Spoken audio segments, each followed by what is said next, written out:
Good morning friends, आप सभी लोगों को स्वागत है एक बार फिर से मेरे ऑनलाइन सेशन में। दोस्तों, आज की क्लास में मैं आपको सब्जेक्ट वर्ब एग्रीमेंट से रिलेटेड जो है कुछ क्वेश्चन सॉल्व कराऊंगा।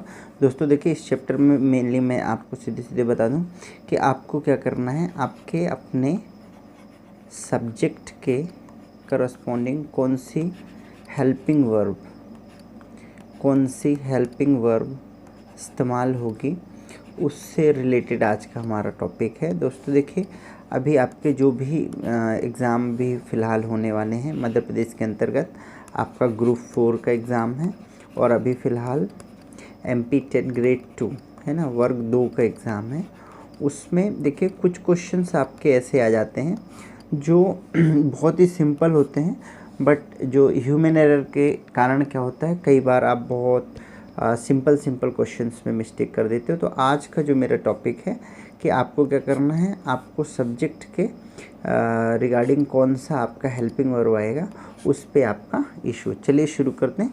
आज का बहुत सिंपल लेकिन बेसिक टॉपिक है, तो आप फटाफट, आप में से बहुत सारे लोग इसको जानते होंगे तो आंसर करेंगे। कमेंट बॉक्स में भी आंसर आप करके बता सकते हो। तो देखिए यहाँ पे राम एंड श्याम, यहाँ पे देखिए ब्लैंक है ब्रदर्स। अब आपको फिल करना है, यहाँ इज आएगा, एम आएगा, क्या।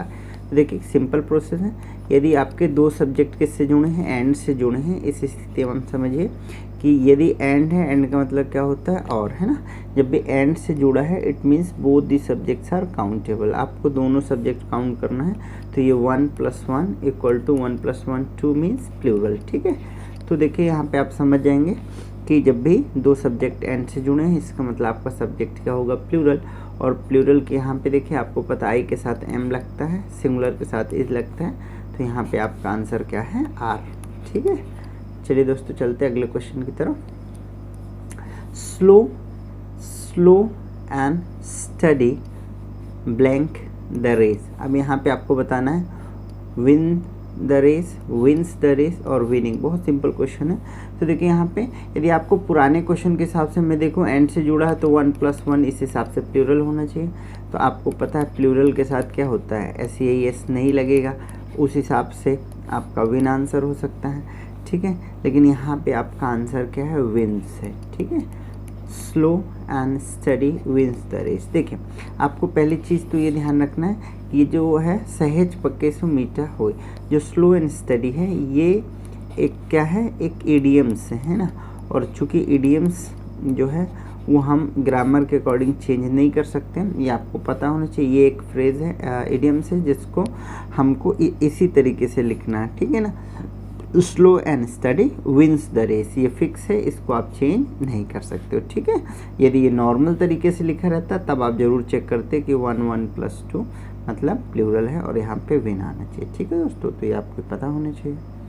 चलते अगले क्वेश्चन की तरफ। Eggs and butter blank sold here. अब यहाँ पे देखिए एग्स एंड बटर। तो देखिए एक्स आपका एक क्वांटिटी ये हो गया, एक ये हो गया, एंड से जुड़ा है, तो आप समझ जाइए कि ये दोनों 1 + 1 मिल के क्या बन गया, ये बन गया प्लूरल, ठीक है। तो x and butter blank sold here, मतलब एक्स बेचे जाते हैं यहाँ पे और बटर भी बेचा जाता है। तो आपको पता है ये सिंगुलर के लिए, ये सिंगुलर के लिए है, आर आपका प्लूरल। तो आपका आंसर क्या आएगा, eggs and butter are sold here, ठीक है। ये पैसिव वॉइस में लिखा है सेंटेंस, ठीक है। ये कहाँ पे लिखा है, पैसिव वॉइस में ये सेंटेंस लिखा है, ठीक है। तो देखिए इज MR के साथ ये क्या है, वर्ब की थर्ड फॉर्म का, और ये एक्स एंड बटर ये यहाँ पे क्या है, ऑब्जेक्ट है, ठीक है ना। ऑब्जेक्ट प्लस इज MR और वर्ब की थर्ड। चलते अगले क्वेश्चन की तरफ। I and not ram going to do this work now. तो इसको ध्यान से देखिए, ये क्या कह रहा है, आई मतलब मैं, ठीक है ना, एंड नॉट राम कह रहा मैं ना कि राम, कह रहा मैं ना कि राम की बात नहीं कर रहा, मेरी बात कर रहा है, आए। तो सीधे सीधे इसको आप अलग कर दीजिए, ये नहीं जा रहा, कौन जा रहा है, going to do this work, कौन, मैं ये काम कर रहा हूँ, तो मेरे साथ क्या लिखेंगे, एम। सीधे सीधे समझिए क्या लिखा है, I am going to do this work, ठीक है। और जब ये राम नहीं आ रहा तो हम इसको सब्जेक्ट काउंट नहीं करेंगे, ठीक है। ये कंफ्यूज करने के लिए खाली दिया है, ठीक है। नेक्स्ट देखिए, Sachin blank not do this job. ठीक है, अब यहाँ पे क्या है, नीड और नीड्स। तो देखिए सिंपल में हम इस तरीके से लिखते हैं, यदि सचिन नीड्स दिस जॉब। ठीक है, तो देखिए यदि सिंपल में हम क्या करते हैं, ये subject plus V1 plus SEIES है ना, वर्ब की पहली फॉर्म के साथ प्रेजेंट सिंपल में क्या लगता है, SEIES लगता है। ठीक है, लेकिन प्रेजेंट सिंपल में ही आप जैसे क्या करते हो, नेगेटिव बनाते हो, तो वहाँ पे फिर क्या होता है, ये हालांकि ये तो आपको मॉडल में दिया है डायरेक्टली। तो देखिए जब भी आप नेगेटिव बनाते हो, तो यदि ये मॉडल के फॉर्म में, देखिए आपका नीड क्या है, कभी कभी आपका वर्ब की तरह बिहेव करता है, और नीड क्या है, आपका मॉडल भी है ना। इसका मतलब प्रेजेंट सिंपल में भी यदि हम इस्तेमाल करते हैं तो ये कई बार वर्ब की तरह बिहेव कर लेता है। फिलहाल ये मॉडल है, तो आपको पता है कि यदि ये मॉडल की तरह बिहेव कर रहा है तो यहाँ पे SES का सवाल ही नहीं उठता, सीधे आएगा Sachin need not to do this job. ठीक है, तो आंसर आएगा नीड। अगला देखिए, there blank no mangoes here.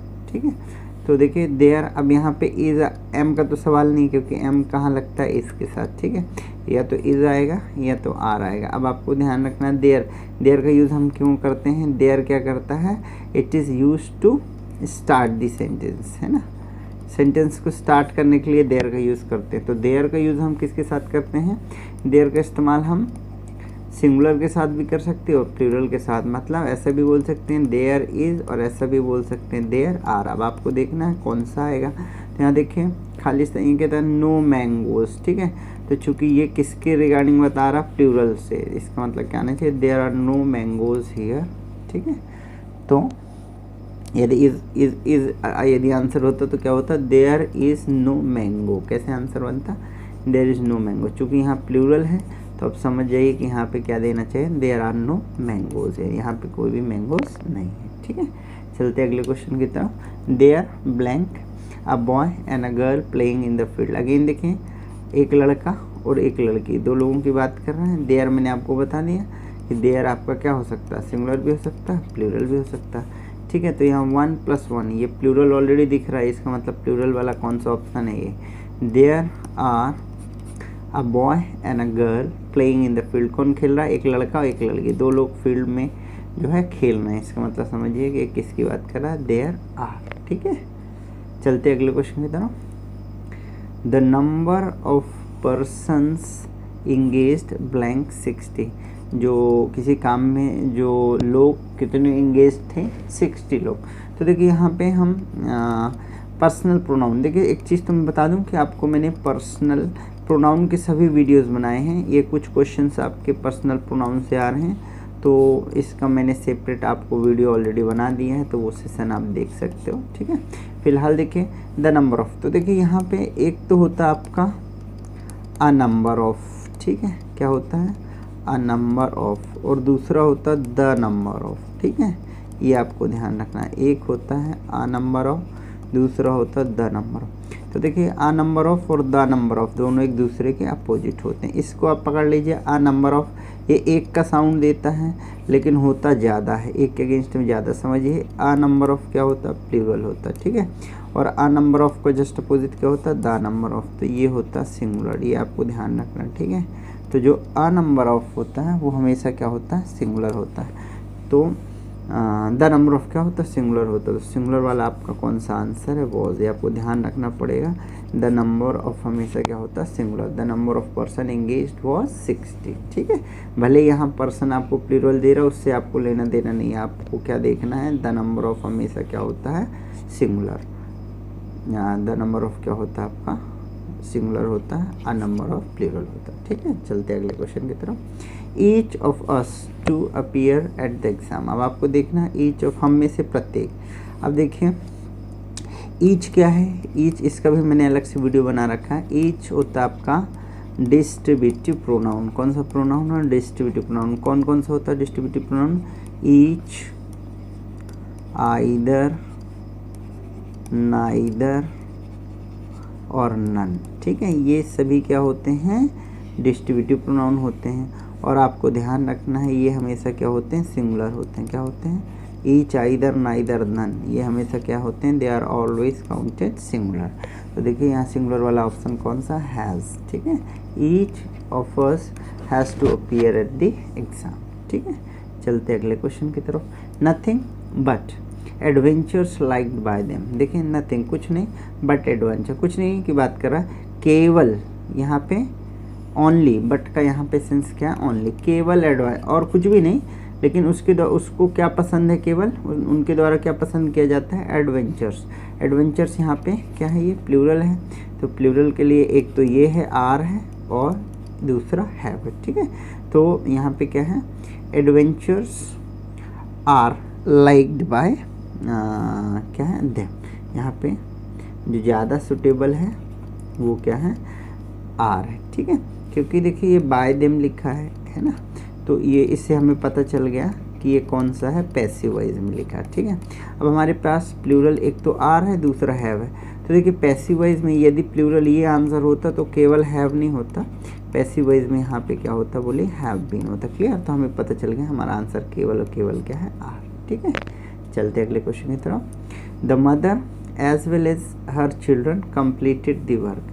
देखिए एज वेल एज, देखिए हमेशा आपको ध्यान रखना है किसी भी सब्जेक्ट के साथ यदि साथ में कोई व्यक्ति है ना, यदि विथ का प्रयोग हो, अलोंग विथ का हो या एज वेल एज का हो, इनके बाद, इस सब्जेक्ट के बाद यदि इनका प्रयोग हो रहा, विथ मतलब साथ में, अलोंग विथ मतलब साथ में, एज वेल एज मतलब साथ में, इनके साथ जो भी सब्जेक्ट होगा वो कभी भी काउंट नहीं किया जाता, आप ध्यान रखिए, क्योंकि इनको साथ में माना जाता है, ठीक है। इनको काउंट नहीं किया जाएगा। जो ये सब्जेक्ट है यदि ये अकेला है तो सिंगुलर माना जाएगा, और यदि ये ज़्यादा है तो ये प्लूरल माना जाएगा। तो आपको ध्यान रखना है the mother as well as her children.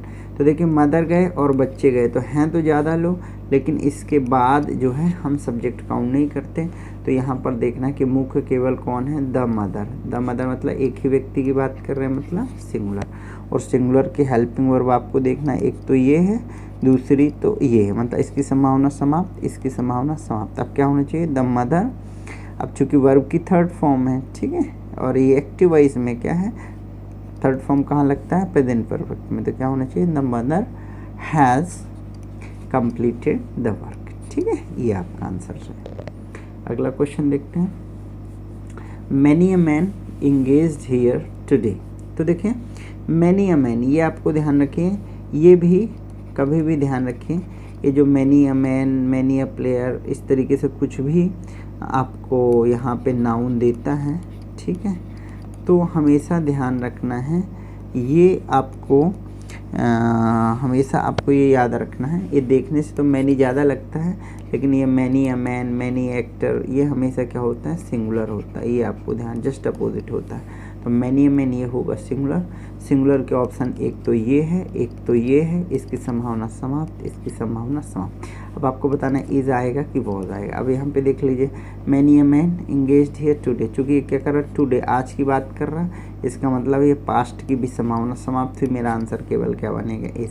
Many a man is engaged here today, मतलब काफ़ी सारे लोग जो हैं इस काम में क्या है, इंगेज हैं, ठीक है। अगला क्वेश्चन देखिए, a variety of pleasing scenes. देखिए अ वैरायटी ऑफ सीन्स, ये एक्चुअली क्या कर रहा है, ये कलेक्टिव नाउन्स का साउंड। देखिए इसके भी नाउन में मैंने कलेक्टिव नाउन का आपको अलग से वीडियो बनाया है। अ वैरायटी ऑफ, ये क्या है, कलेक्टिव नाउन है। कलेक्टिव नाउन हमेशा क्या होते हैं, सिंगुलर काउंट किए जाते हैं, क्योंकि क्या है, सीन्स का कितना वैरायटी है, एक वैरायटी है, ठीक है। अ वैरायटी ऑफ मतलब बहुत सारी वैरायटी का है, लेकिन वैरायटी का एक समूह, समूह कितना है आप समझ जाइए, ठीक है। तो यहाँ पे क्या है, a variety of pleasing scenes, क्या कर रहे हैं, जो सीन्स की जो वैराइटीज़ हैं वो क्या करते हैं, अब आँखों को क्या करते हैं, आकर्षित करते हैं। चार्म्स या चार्मिंग। तो देखिए ये सिंगुलर है, तो सिंगुलर के लिए आपको पता है एस कहाँ पे लगता है, प्रेजेंट सिंपल में। तो आपका आंसर कौन सा आएगा, चार्म्स, ठीक है। क्योंकि यहाँ पे आपका चार्मिंग इसलिए नहीं आएगा क्योंकि फिर यहाँ पे हेल्पिंग वर्ब आर चाहिए, प्रेजेंट कॉन्टिन्यूअस होगा, इसकी संभावना खत्म। क्योंकि चार्म क्या होता है, प्लूरल के साथ होता है, इसकी संभावना खत्म। तो सिंगुलर के साथ केवल किसके जो स्थिति बनती है वो चांस की बचती है। अगला क्वेश्चन देखिए, he is one of those authors who blank liked by all. तो देखिए लाइक्ड बाय ऑल, बाय का प्रयोग हुआ, आप समझ जाइए कहाँ पे प्रयोग हुआ है, ये पैसिव वॉइस, ठीक है, कहाँ पे प्रयोग हुआ है, पैसिव वॉइस में, ठीक है। अब देखिए he is one of those, देखिए यहाँ वन ऑफ का प्रयोग हुआ। अगेन मैं आपको बताना चाहूँगा ये पर्सनल प्रोनाउन का क्वेश्चन है, जो कि मैंने आपको एक सेपरेट वीडियो बना रखा, ठीक है। तो देखिए वन ऑफ में क्या होता है, वन ऑफ में बताया कि वन ऑफ में जो नाउन प्रयुक्त होता है, ठीक है ना, वो हमेशा प्लूरल होता है, ठीक। तो यहाँ पे देखें he is one of those authors, कि वह उन ऑथर्स में से एक है, उन ऑथर्स में से एक है जो। तो हमेशा ध्यान रखिए जब यहाँ से आपको दोबारा कभी भी वन ऑफ का प्रयोग होगा और वहाँ कोई रिलेटिव प्रोनाउन ध्यान रखिएगा होता है, तो कई बार बच्चे क्या गलती करते हैं, इसको सब्जेक्ट मान लेते हैं अगले सेंटेंस के लिए। तो ध्यान रखना है कि वह उन ऑथर्स में से एक है, किन ऑथर्स में से एक है, उन ऑथर्स में से एक है जो। तो ये जो जा रहा है वो किसके लिए जा रहा है, ऑथर्स के लिए, मतलब अगली जो लाइन बनेगी वहाँ आपका जो सब्जेक्ट होगा वो क्या होगा, प्लूरल होगा। ये आपको ध्यान रखना है कि उन ऑथर्स में है हु लाइक्ड बाय ऑल, तो वहाँ पे हमारा सब्जेक्ट अगले सेंटेंस के लिए क्या हो गया, ऑब्जेक्ट क्या हो गया यहाँ पे, क्योंकि पैसिव वॉइस है, ऑथर्स, मतलब ये क्या, प्लूरल। और प्लूरल के लिए हमारे पास कौन सी हेल्पिंग वर्ब ये है ना, who have been liked by all. तो आंसर हमारा कौन सा होगा, हु हैव बीन लाइक्ड, ठीक है, ये आपको ध्यान रखना है। अगला क्वेश्चन देखिए, आइदर यू और ही टू ब्लेम। देखिए यहाँ पे और का प्रयोग हुआ है, और का मतलब क्या होता है, अथवा, मतलब या तो ये या तो ये, ठीक है। तो अब देखिए यदि ये लेंगे तो यू के साथ क्या आता है, आर आता है, ठीक है। यदि ही लेंगे तो ही के साथ क्या लगता है, इज़। अब आपको देखना है कि इज़ आएगा क्या। तो हमेशा ध्यान रखिएगा कभी भी और का प्रयोग हो, ठीक है, तो ऐसी स्थिति में जब आपका सब्जेक्ट डिसाइड ना हो तो आपको ये देखना होता है कि इस और के ज़्यादा करीब कौन सा वाला है। तो आपको ध्यान रखना है यहाँ पे कौन सा है, ही है, ठीक है। तो यहाँ पे आपको क्या देखना है, ही इज़ टू ब्लेम। मान लीजिए इसी को ऐसे लिखता ही और यू, मान लीजिए ऐसा होता, तब आप समझिए कि इसके ज़्यादा करीब कौन है, यू है। तो यू के साथ आपका आंसर इसी में क्या बन जाता है, आर बन जाता है, ठीक है। इससे आपको देखना पड़ता है, यदि यहाँ पे यू होता तो यहाँ हेल्पिंग वर्ब क्या आती, आर। चूँकि यहाँ पे ही है, ही के साथ क्या लगता है, इस तरीके से इसको और के क्वेश्चन में सॉल्व करते हैं, ठीक है। चलते अगले question, the bag with all articles blank been stolen. The bag mainly क्या हो गया, बैग चोरी हो गया है, चोरी किया जा चुका है, ठीक है। बीन स्टॉलन, ठीक है, हेल्प पैसिव वॉइस है, ठीक है। बीन स्टॉलन मतलब पैसिव वॉइस। तो बैग क्या हो गया है, चोरी हो गया, ठीक है, बैग चोरी हो गया है। अब यहाँ पे देखिए विथ ऑल, तो देखिए बैग एक है और उसमें कई सारा आपका सामान है, with all the articles.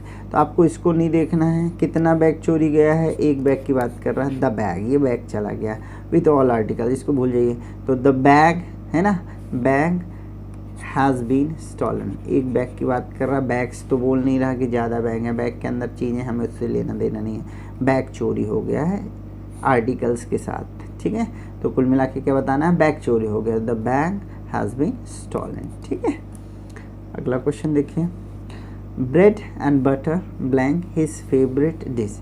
Bread and butter, देखिए इसका मतलब क्या है, ब्रेड एंड बटर आपका जो है यहाँ पे जो है ध्यान रखना है, एक साथ इस्तेमाल किया जाता है। क्या किया जाता है, एक साथ इस्तेमाल किया जाता है।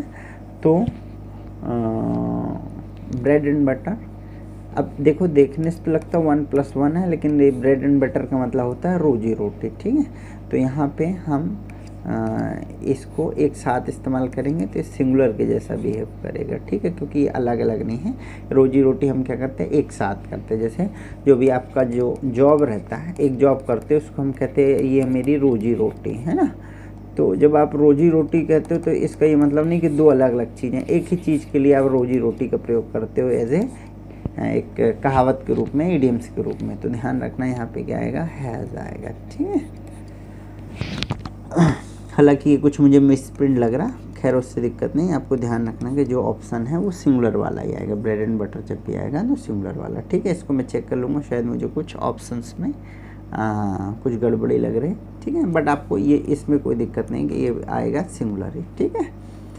चलिए आगे क्वेश्चन देखते हैं। The magistrate and the collector standing here. अब ध्यान रखना आपको एंड से जुड़ा है।